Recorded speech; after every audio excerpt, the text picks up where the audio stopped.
Hello, everybody. Today we're going to discuss comparing notes to 401k.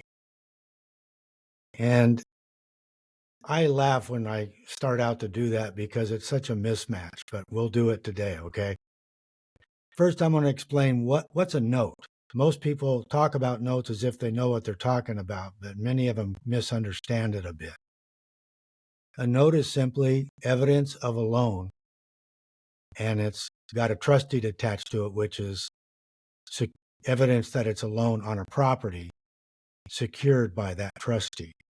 Okay. Now, the note has the name of the lender, the loan amount, the borrower, and how much the terms and cost and all that. The trust deed is simply evidence of that note that shows that if you don't pay, that's what the lender uses when he goes to foreclose. Okay. Now that's oversimplifying almost to the criminal, but it gets the point across. Now, if a house is worth $500,000 and it's got $350,000 loan on it, it's got 30% equity, I won't buy that.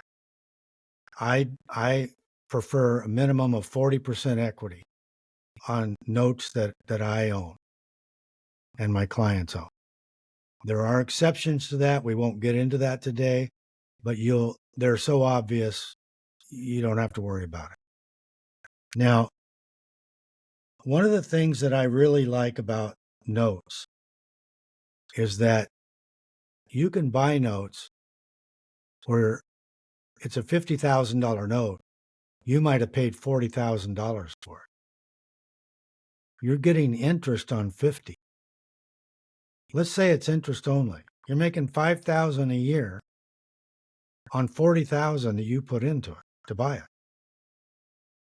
It's not 10% anymore. If my calculations in my head are right, it's over 12.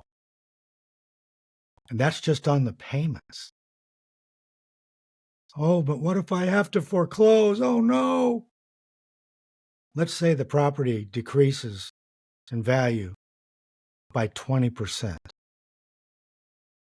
You can still sell it and net after paying off the first, which was down below 250.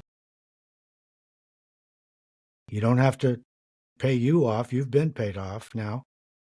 And you've got another $50,000, $60,000, $70,000, depending on your cost of selling. You put in 40. A few years later, you've got 100,000. Tell me where you can do that and the property went down in value or whatever you bought went down in value. You can't. And if you can, call me. I want to know about it. All right. Now, it's people say, well, I don't want a property. I'm going to have to foreclose. I would be a billionaire if I could predict foreclosures. Okay. You cannot. I've had notes where I looked at the people and I go, these people are going to die in less than a year financially. And they went to the end. It was 10 years. I remember one of them, clear as a bell. They went 10 years. And on the day they made the last payment, I was so thankful for them going 10 years. I went to their house and tore up the check. Okay? They were very happy. Now, what I want to tell you is that notes are predictable. Your 401k at work is restricted. You can only invest in what they say you can invest in. It might be stocks, it might be something else, but it's very restrictive. And it might make money the first 2 or 3 years, and then next thing you know, it's got 2 years of losses. And unless you took it out, you're going to lose more money. And it doesn't get better.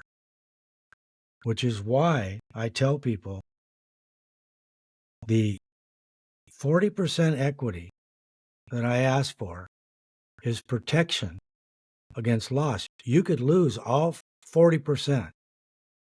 You still haven't lost money, okay?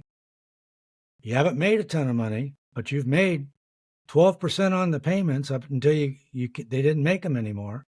You got to pay back taxes and stuff like that, but in the end, you didn't lose money.